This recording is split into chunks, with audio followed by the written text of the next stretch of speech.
Good evening, ladies and gentlemen. Welcome to another edition of Business as Usual by Louis Blow.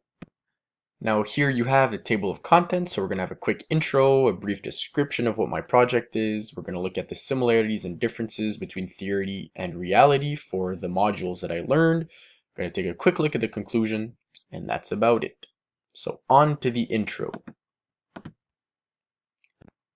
The modules I chose to talk about are PowerPoint Module 10 and Access Module 10. Now, I chose these modules to discuss the ones that I thought were interesting and the ones that I thought had a real impact on real life situations. Furthermore, I chose to analyze them from a sort of small business point of view or from a student point of view. I thought that that's something that really applied to me and possibly my future career as well. So that's the angle I decided to take.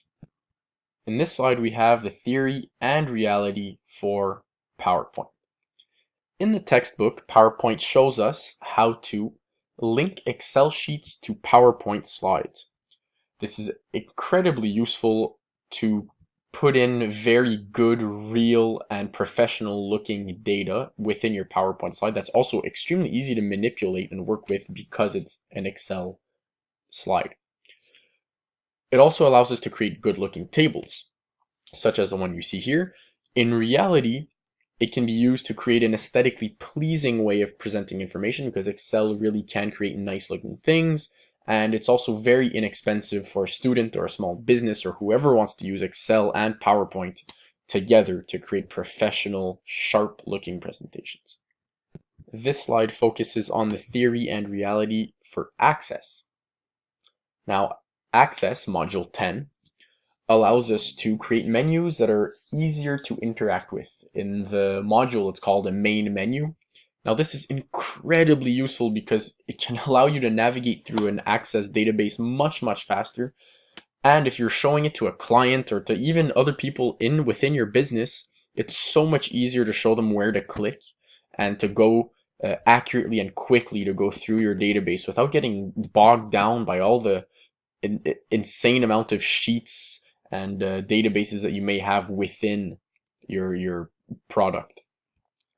We also learned how to run macros that make the database far more useful. So you can link certain sections together, you can hop from one to the other, you can click one button and export all your data or a certain part of your data to another presentation.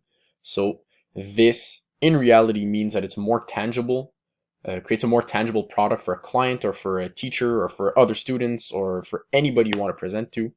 And it's pretty simple. I mean, there's a few little learning curves, but once you get through that, you're fine and you can store a huge amount of information and sort it as well, which is what's really important. Now, in this slide, we look at what's different between reality and theory for PowerPoint. Now, once again, my project is for the small business owner or for a student point of view. Now, where it really differs is you have to keep in mind the type of business and the type of clients you have.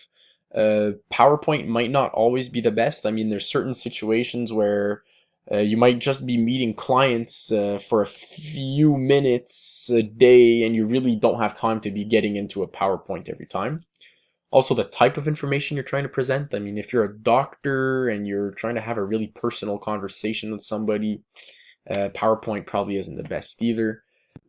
Next, I mean, the slide transitions and the videos and presentations, the slide transitions they're just not that useful. They don't enhance your PowerPoint that much, and it can sort of distract from everything when they're really silly.